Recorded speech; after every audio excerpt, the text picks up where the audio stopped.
Good morning. Morning. Look at your watches, just go with it. Good morning. I have to say, it's really good to see so many keen golfing enthusiasts here today. Sadly, the club usually only gets a handful of players. We're really not doing that well. But welcome. Poor Sir Simon, the owner of the club. Here he comes now. Been a funeral. Good evening, Sir Simon.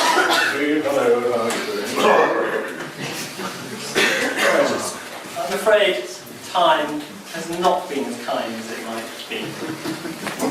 And he is no longer the passionate entrepreneur he was when he started this club maybe 20 years ago. He simply can't keep up with the competition nowadays. Far too many of our players have moved over to Burghill Valley. They talk about higher standards. And they seem to get excited about the fact that they can get decent meals. Here, we rely on talents of our chef, le français, Jean. Bonjour, Jean. Et bonjour, mon ami. Comment ça va? Oui, ça va bien. He's not actually French. Pretending. Why? But to be fair to the gentleman, there was a time, not long ago, when he would produce a dozen perfectly good, tasty recipes to fill our menus. Nowadays, if you ask him for anything other than fish and chips, he'll probably just tell you it's earth. Our club president here is Marjorie. Marjorie's been club president for as long as I can remember. Too long, according to some of the younger players, who think it's about time she stood down. They're upset because they say she can't be bothered to put on competitions or run any kind of event that might draw in the fresh blood we both most desperately need here at the club. I think she just glories in the title. We do have regular players. One of them is George. He's our local parish council chairman. A few tunes around here. George has an excellent golf handicap. In fact, I think he'd probably be the best player in the club if he just got a little bit more time on the greens. He's a local farmer. He's got a reputation for straight talking and a bad temper. You're the rude boss. I rest my case. You know how farmers love to tell you how they can barely make enough money to get by nowadays? Well, you didn't hear it from me. In George's case, it might actually be true. There is a rumour going around that his farm is heading for bankruptcy. But he has a plan. George would like to buy this club from Sir Simon at a knockdown price, do it up all fancy, and make some money that way. Personally, I'll believe it when I see it. Now, George is married to Mary. Mary likes to play golf too, but she's not very good. For her, it's more about the social life, the chance to get off the farm and see some company, meet some friends. Hello, Steve. Hello, Mary. Yes. In my job, I like to think I get some insights into people's relationships, and I have to say, I don't like the way George treats her. He's far too quick to put her down and patronise her. He says, because she was born and bred in the other side of Badminage, how could she possibly know what's what here in Burghill and Tillington? But she's a sweet girl, lovely sense of humour. As you can see, always got time for me. Yes, Mary's lovely.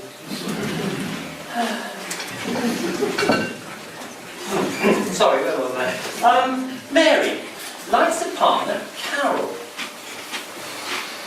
The two of them chalk machines. Carol is very serious about her golf and very ambitious. She doesn't hide the fact that she would like to be club president. She thinks it will enhance her status in the local community, which is important when you're planning to run as a new councillor in the next local election. Don't forget to vote. Talking of politicians, we have Brian, our local MP. Brian's always looking for money to fund his re-election campaign coming up next year. Hello, Brian. He's got plans to buy the club as well. But not for him, renovation. Oh no. He'd level the place the first opportunity he got. And if he can get the planning permission, he'd sell it on for development. Probably make himself a small fortune. Of course, George is blocking him at every turn. As parish council chairman, he said publicly that any development on the site wouldn't be part of our neighbourhood development. I hope he's right. But of course, what Brian doesn't know is that George wants it for himself. And that, last but not least, well, that leaves me. I'm Steve, your friendly barman here for the last 5 years. I like to think that there's not much that goes on around here that I don't see or hear. But I've talked enough. Gosh, it's at that time. I need to get on. The first players out this morning will be coming in for a drink before lunch soon, and I need to get the 19th hole ready for them. But once again, welcome everybody. It's a lovely day. I hope you have a good one.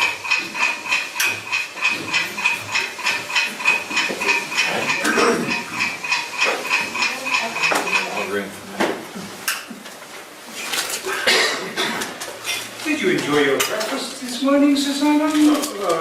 Yes, thank you, John. You do look after me very well. I must get you a pay rise, I think. Merci, monsieur. You are most kind. Silly old bugger. He says that every year like it's a great joke.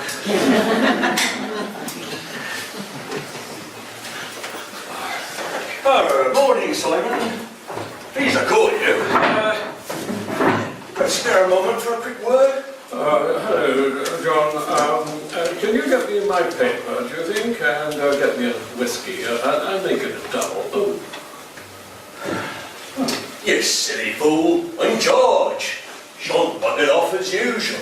Now, remember we had that chat about me buying a club, golf club? Sorry about that.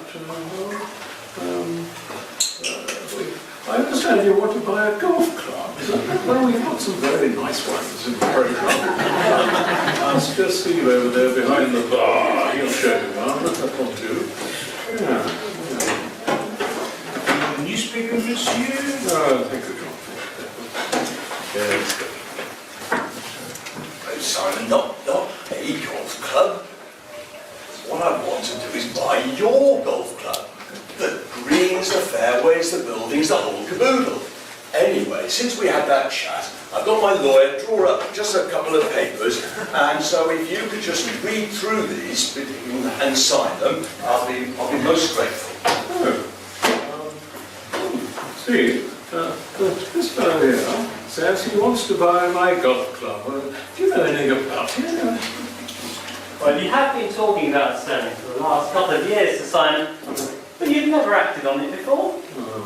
And you know how the staff here think it's a terrible idea. What would it mean for our jobs? Oh, worried about your skimmings from the bar, are you, Steve? Here we go. Yeah. You've got a nice little earner going there, haven't you? How many bottles of wine do you sell onto the bell each week? I had a nice bottle of your murder when I had a meal there last Saturday. Give them a rest, George. It's not my fault if they buy from the same supplier. Now, Simon, if you could just read through those papers and sign them. I've just got to nip back to the farm and I'm just going to feed the sheep briefly. Well, just leave them with me, will you? When I have a moment, I'll look over them. Now, just bugger off and leave me in peace.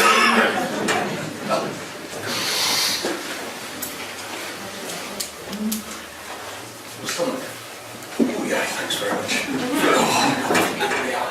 It's terrible. Wait, no, it's not. Just going to have to take a tablet. I can just take medication. When he gets a minute, what else has he got to do all day? He just sits there, reading his papers and getting totally pissed. I bet as soon as I leave here, he'll forget all about my papers. Anyway. Drink himself.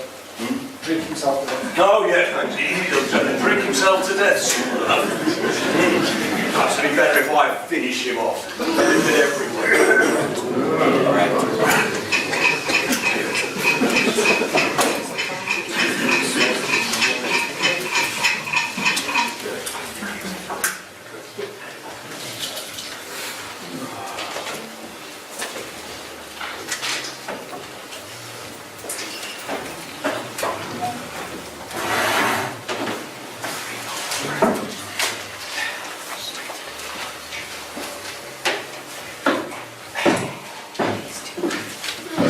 Morning, Brian. Morning, Sir Simon. Time for a scotch, is it? Oh, it's coming up to 11 o'clock. Yeah, can I buy you one? Oh, very kind. Thank you. Steve, a scotch for Sir Simon, please. Double. A double. Now, Brian, I've been trying to catch hold of you. I wanted to talk to you about planning applications. As you were chairman of the parish council, I assume it's you whose arm I have to twist on such matters? Oh, I'm surprised at you, Brian. You know, a politician of your standing attempting to bribe me now, are you? Well, you know full well the parish council, they make their decisions collectively. Well, they do tend to follow my lead. What plans for this you want to pass by me? Well, it's like this. The elections come up next year and I need £2,000 or £3,000 for my election campaign. Mind you though, the committee are trying to deselect me.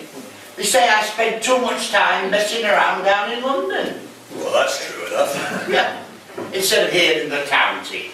But once I get that money, they'll soon accept me. Now, it's about this golf course. As you know, it's really down on its knees now. And I'm sure Sir Simon would accept a rock bottom price just to get rid of it. But he could retire nicely. And I could buy it and sell it on to a developer. Well, the problem, you must know this, Brian, the problem is that actually the golf club doesn't appear in the neighbourhood development plan. But there's no chance the county council will let you build houses here. But there's no need to worry about the county council. I've got 2 or 3 councillors there that are nicely in my pocket. Yeah, I'd owe me a favour or two. Now, what is it? It's just the parish council. So it's just the parish council I've got to get their permission of, taking their lead from you. Oh, well, the thing is that the parish council, they see this as the most important focal point for the whole village. No, I can't see them because you see, it's so important for the elderly. No, I think it's an essential amenity. The parish council, they'll never let you build here. I'm surprised at you, George, standing in the way of progress. I mean, there's talk about it being for the open. There's only about 5 people from the village that come here. Well, and next lot. They've been dragged here. Say, talking about it being an essential amenity, I mean, it's just absolute rubbish. No, I think we ought to have some changes at parish council level. Oh, yeah. Are you threatening me? Oh, I'm not going to stand down just so you can take over the village. Yes, I've got quite a few contacts on the parish council. It wouldn't be too hard to get rid of you, and I'll put Angie in your place as well. What, you good for nothing wife? No. Just so she'll do everything you say. I don't think so, Brian. I think you've forgotten a little incident that happened when we were both at the cathedral school. Now, I was watching when you pummeled poor James Minor to within an inch of his life. Poor lad, he never got over it. I often see him in Hightown begging these days.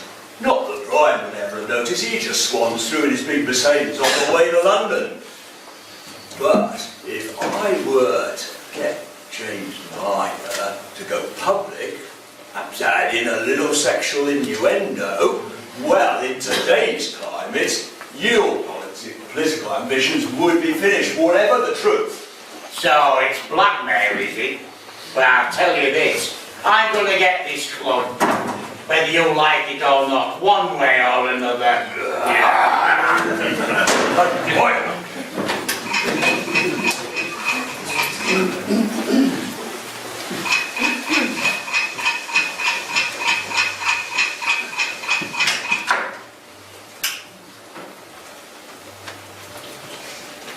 Hello, Steve. Hello, Mary. Hello, Sir Simon. How are you today? Is your dad still playing you up? Kind of you to ask. No, it gets worse and worse. And now I've got this terrible pain in my neck. Oh. Is it lunchtime yet? Oh, well, it must be around 12. Shall I ask John to get you your lunch? You wouldn't mind. John, could you bring Sir Simon his lunch, please? Oui, madame. And can I top up your whiskey? Oh, that's very kind of you. Yes, I'll have another double, I think. Another double, is it? Where's that Carol? I thought I was going to buy her a drink. I'm here. What can I get you, Carol? G&T, please. I feel I ought to make up that terrible mistake at the 5th hole. 2 G&Ts, please, and a top-up for Sir Simon. Not that I think it is going to make up for it. You knew I needed a really good round today in order to get my handicap down, because that's the only way I'm ever going to become president of this club. But you certainly ruined that for me. Oh, I think I'll go and join Burghill Valley. At least they have got some decent players. I really am sorry, Carol. I couldn't help my cough just as you were about to take that shot. And it was really very unlucky that it ended up in the stream. Right, Steve just about to bring over our G&Ts, I think. Yeah, right. Another whiskey for Sir Simon. Another whiskey, yes. You're doing right well. Yes. I think we're all going to do very well here.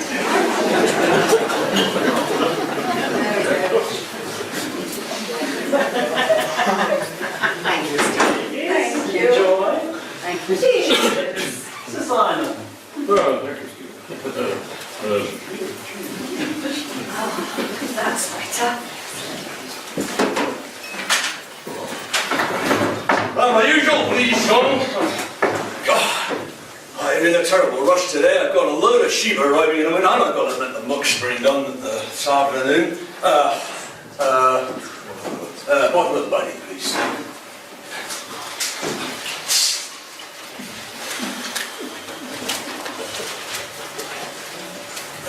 Thanks. Oh, see, Mary's as busy as ever.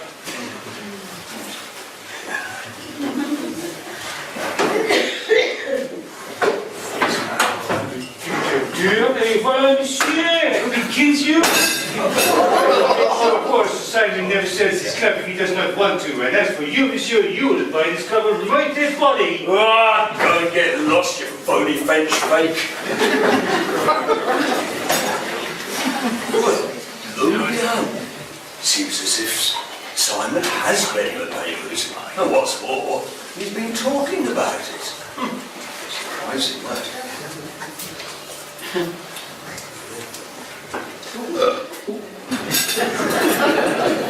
Hello, Sir Simon. How are you feeling? Are you feeling better? Okay. Not great, unfortunately, but thank you for asking. Did you have a good round this morning? I'm not playing today. I couldn't find anyone to play with anywhere. That is, anyone, of course, of a similar standing. Anyway, good morning, Mary. How was your game? The weather has been perfect this morning, hasn't it? It has been perfect. And we were having a really good game. Right up until I had an unfortunately timed coughing fit. I'm afraid I put poor Carol right off the stroke and rather spoiled the game for her. Well, never mind. I'm sure it didn't make all that much difference. It's not like Carol's going to be changing her handicap anytime soon. I'll have you know that my handicap is only 1 point off yours, Marjorie Jones. And if Mary here had managed to control herself this morning, I'd have got that sorted. Oh, dear me. I'm going to be president of this club one day. Just you wait and see.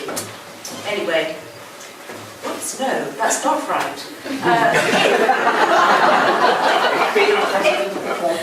If being president of this club were a question of merit, and who the members actually wanted in charge, then there'd be no contest between you and me. As you say, my dear, merit is a key part. Now, let me just check these handicaps. Ah, yes, my handicap, and perhaps yours.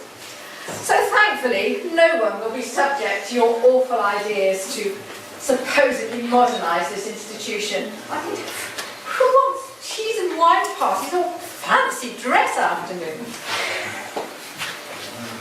I'm sorry, Carol. Being president of this club is not really that big a deal. It is to me. Oh, what would you know? Anyway, I am going to be president. And I'm done here. I have some important phone calls to make.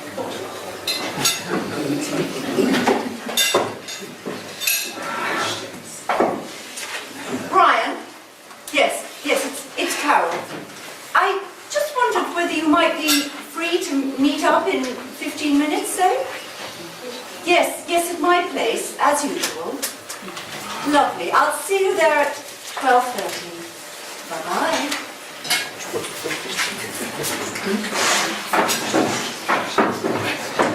Right, I think I find that's the right change, Steve. I hope John wasn't expecting a tip for that muck.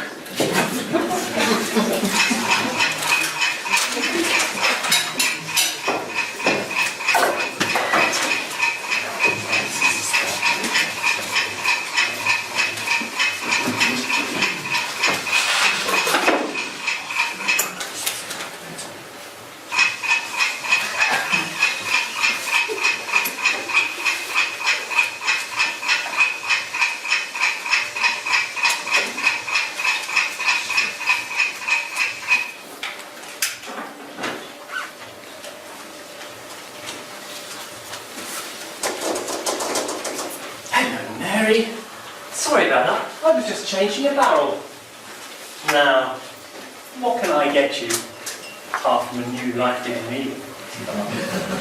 Shh! Don't call me that in here. You know how everybody likes to gossip. What I need is yet another drink.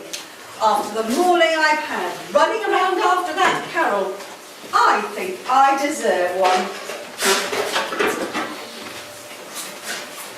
You worry too much, my dear. There's only Sir Simon in the barn. And he's dead as a post. Yeah. don't you do your small gin?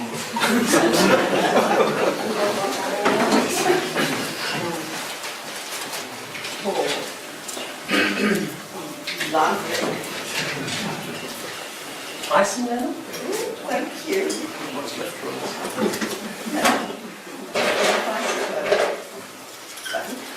Cheers. Cheers. You're welcome. You can have it on tea. Or rather, on Sir Simon.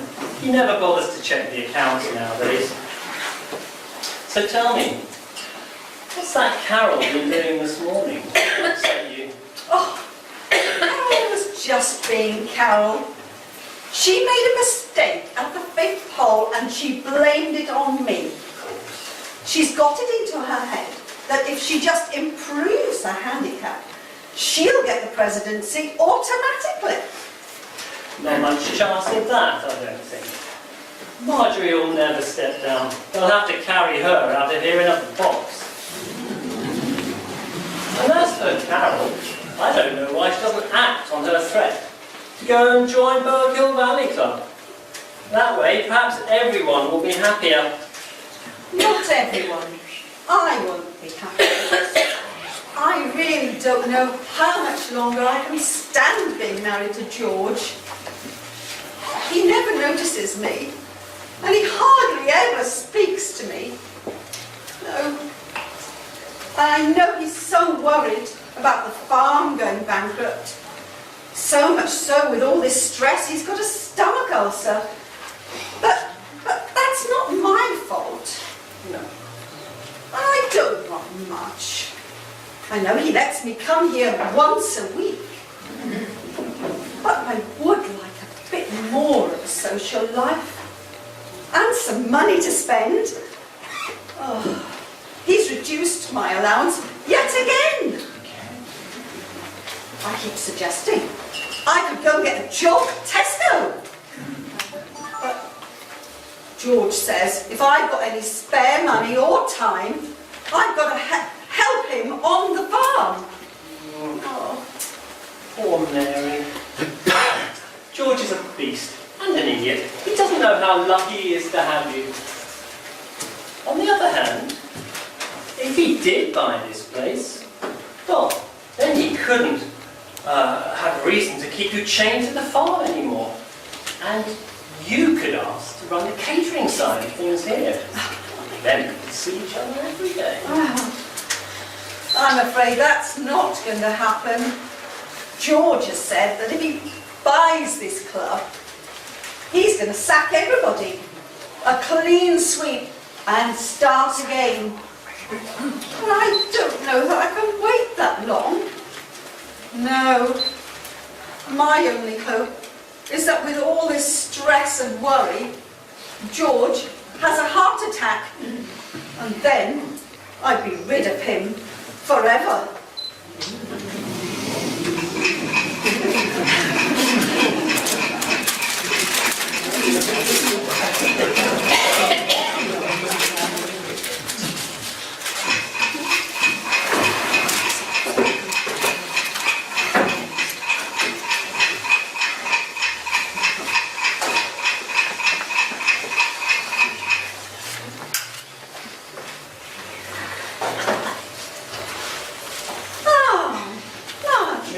Will you join me for lunch?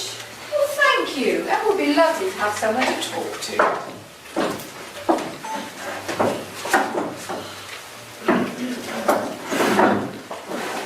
Steve, what's the time? I've left my watch at home today. Oh, it's 1:15, Mary. Would you girls like to see a lunch menu? Is there any point? Don't tell me Jean is actually cooking something from the menu today. He is getting worse. I don't think he cares about the club anymore, except, of course, to look after Sir Simon. Let's find out, shall we? John, could you come out and tell Marjorie and Mary what's on the lunch menu today, please?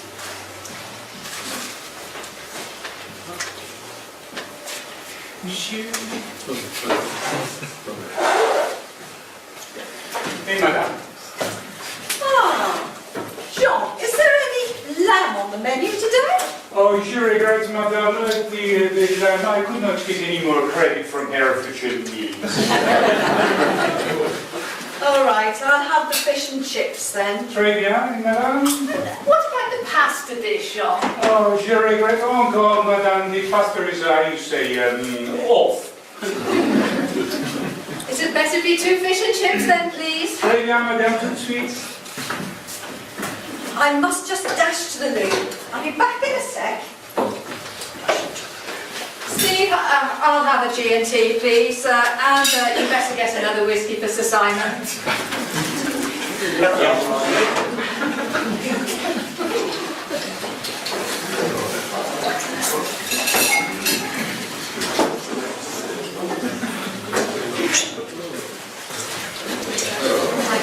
Et voilà, mesdames, 2 red herrings.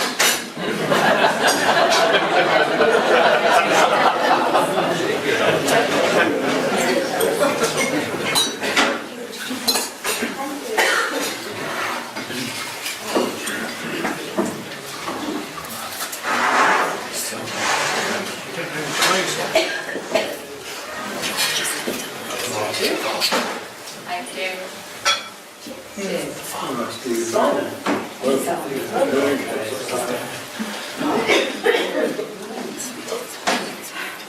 Don't let Carol wind you up. You all know she's got a temper. She'll get over it soon enough. Oh, I know, but she gets on my nerves.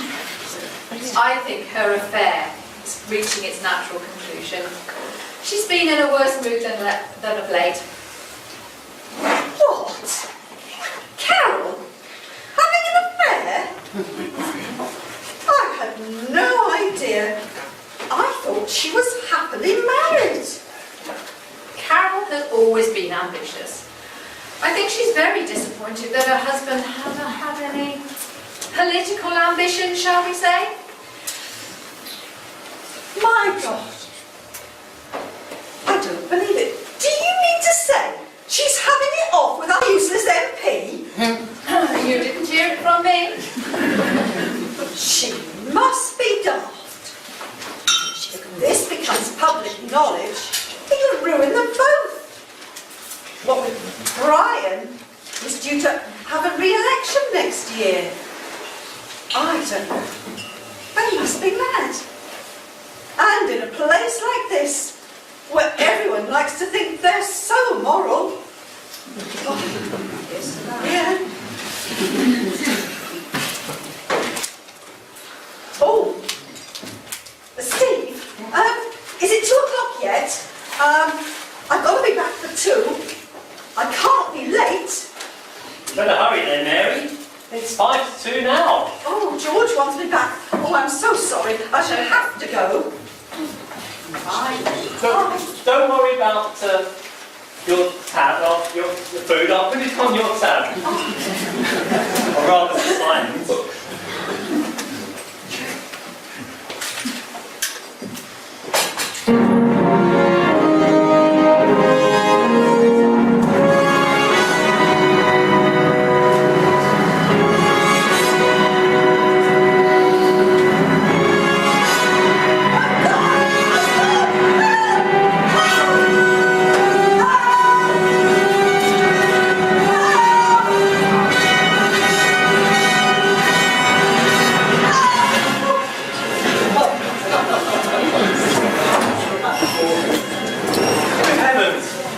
Someone's been badly hurt. Who would have expected that?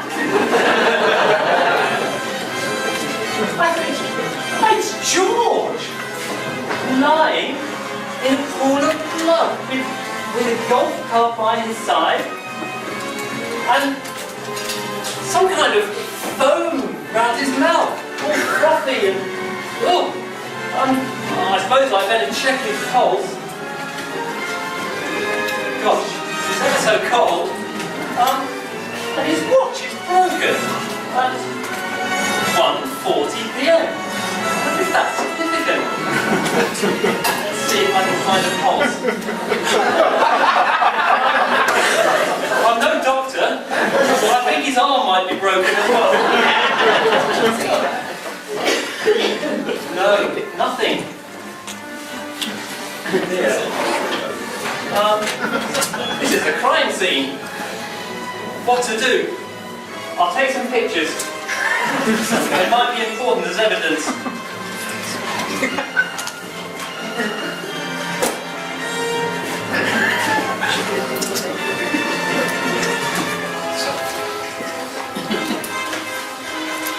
Someone for my Instagram page.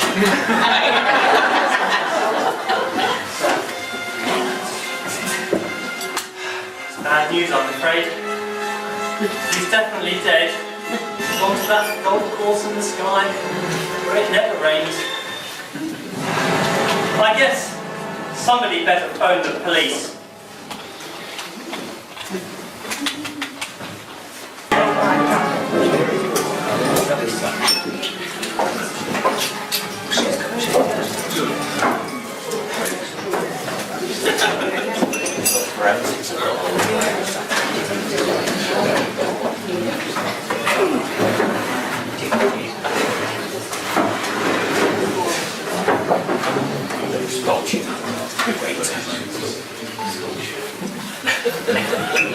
I've called the police. They're on their way. Well, I can't help feeling, with all these expert detectives in the room, we should be able to solve this crime before they arrive. So, George is lying out there on the practice green just next to the first hole. He has foam all over his mouth, a bloody gash on the back of his head, and by his side is a golf club. His broken watch is stopped at 1:40 p.m. Could this be when he was killed? And we don't actually know what killed him. Was it poison, or the blow from the golf club by his side, or something else? Everyone who uses the club has to register when they arrive. I've checked the list. We were the only people here today, so one of you must be the murderer.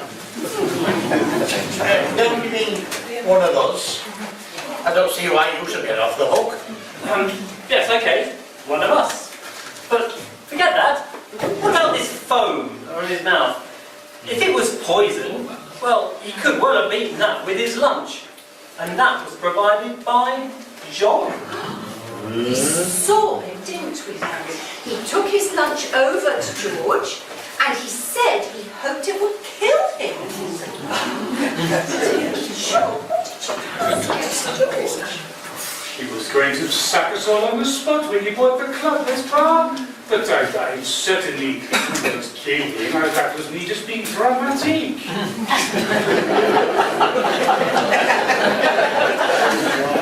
I don't think it was poison. George was taking some new tablets for his stomach ulcer, and sometimes he foamed at the mouth if they reacted with something he ate. But it was always harmless. So, the weapon could have been the golf club. And if there was a struggle, that could be when his watch got broken. Whose golf club was it? Oh, hang on. I took some photographs.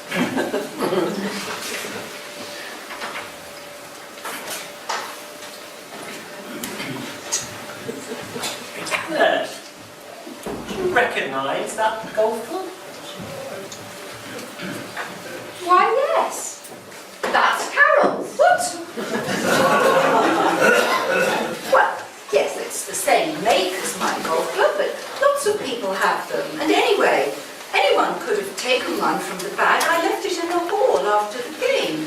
No, we'll have to wait for the police to get here, and then they can dust the club for fingerprints, and if there are any on it other than mine, it must be the murderer. Unless he was wearing gloves, of course. But I do agree, the golf club is the most likely murder weapon. But what about opportunity? Sir Simon, Mary and I were all in the bar here at 1:40, so it can't have been any of us. Carol, you had left. You said you had some phone calls to make. Where were you at 1:40? And can anybody vouch for you? I had some errands to run. And Brian, you also condemned. We all heard you arguing with George this morning. What was that all about? Well, yes, I was angry. I mean, you all know by now that we both wanted the golf club, but I didn't want it so much as to kill him. I mean, there was blackmail, but I don't care about that. But I wouldn't go as far as killing him. No. Brian could not have killed him, and nor could I. Carol, don't say any more. It will destroy me. Brian, we've got to come clean. Otherwise, neither of us has an alibi. Brian and I were at my house from 12:30 to 2. My neighbour Julie saw us arrive. Saw me arrive, she probably saw Brian too. I promise you, I'm not just trying to cover up for him. Oh, I see. Although I don't suppose your husband or Brian's wife will. Well, I'm not ruling either of you out, but let's see. Who else had opportunity? Sean, you were out of sight in the kitchen. You could have gone out of the back door and killed him then. Oh, madame, I was too busy preparing all the fine lunches I served at this club every year out. And then afterwards I had to prepare for the more complicated dinner service, so I did not have the time. Anyway, the back door is locked, the key is broken in the lock, I cannot get out through it. You go and try it. Well, if that is the case, we can easily check. Then Sean couldn't have been the murderer because someone would have seen him if he'd come through the bar. So who does that leave? Sir Simon, Mary, Marjorie. You. I was in the bar the whole time. I don't remember anyone leaving. No, you weren't.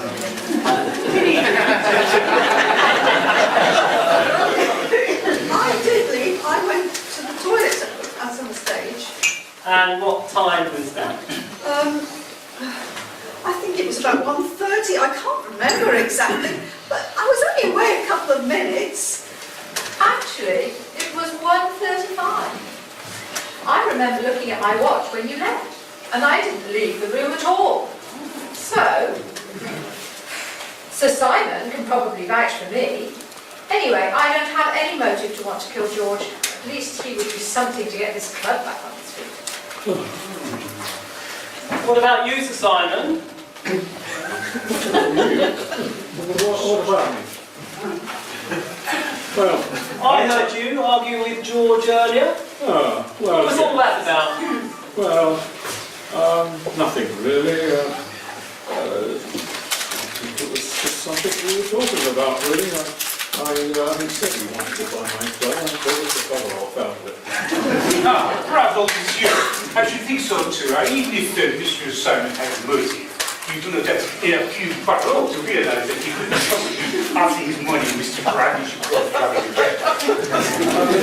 I remember the word blackmail was in that conversation. That's why I told him to bugger off. So, that leaves Mary. Did you kill George when you said you went to the ladies? It could have been over very quickly if you'd surprised him. I can't believe you said that. I might have wanted George to leave George, but I really didn't want him dead. That's not strictly true, is it, Mary? You told me you were sick of George ignoring you with the stress over his bankruptcy. You told me you wanted more money because he kept cutting your allowance. And you told me you couldn't wait to be rid of him. You had motive, opportunity, and means. I think we found the killer. I can't believe you just said that. You just hold on a minute. I keep looking at this picture And there's something wrong here. It's the watch. This is not George's watch. George wears a heavy black watch when he's working during the day. And this is a smart evening watch. Oh, it just doesn't make sense. Unless someone is trying to fool us as to the time of death. Perhaps he wasn't killed at 1:40 after all. Someone could have smashed a watch showing 1:40 and swapped it for his. He could have been killed at any time after he left at 12:45. So, who doesn't have an alibi for that time? Sir Simon and Marjorie and myself. We were all in the bar. Brian and Carol were having their assignation. And we assumed that Jean was busy cooking in the kitchen. Steve, what were you doing at that time? I know you were at the bar most of the time.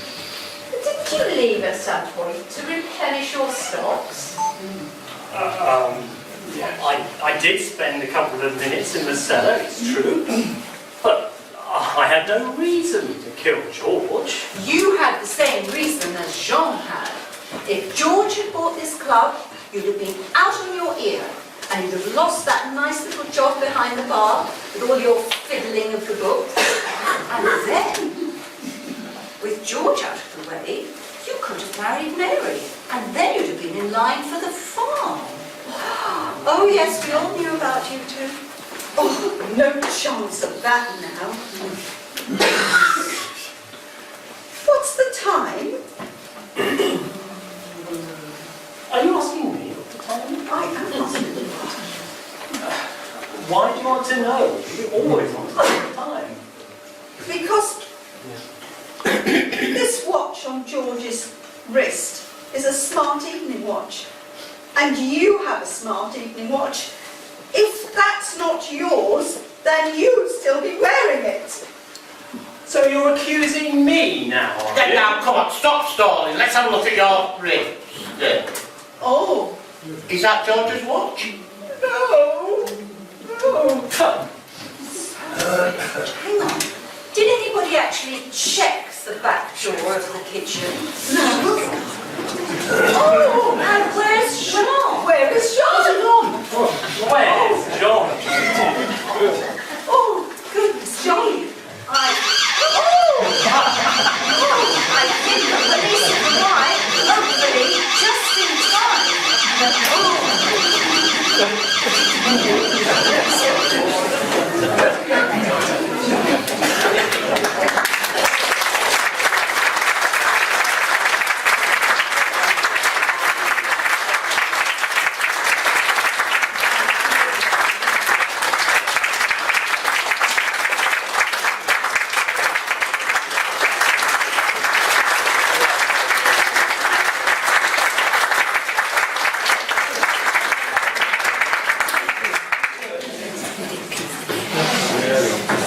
Right, as usual at this point, I've got a lot of people to thank for this evening.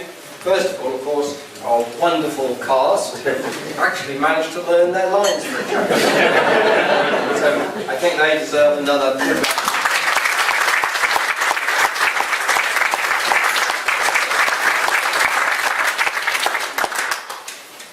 Secondly, must thank Twink and all her helpers. I'm sure you've enjoyed this wonderful meal this evening, so thank you for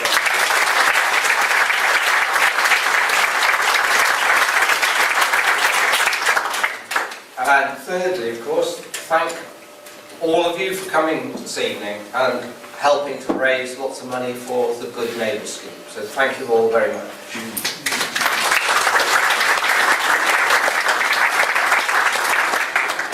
Finally, I'd like to thank Rob and Jackie for organising the raffle, which I think has also raised a lot of money for the Good Neighbour Scheme. So thank you, Rob.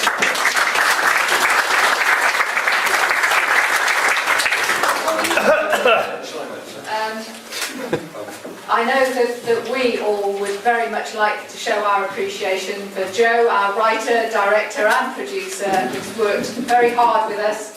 So if we could...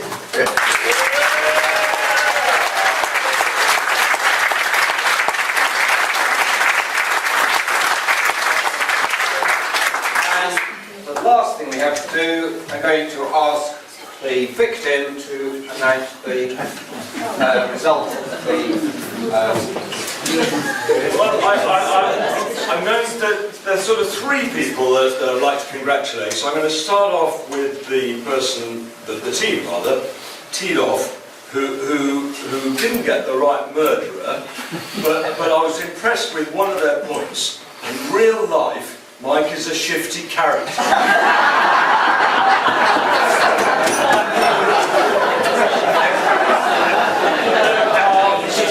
There are two teams who tie with 16 points each, and that's Legs 11 and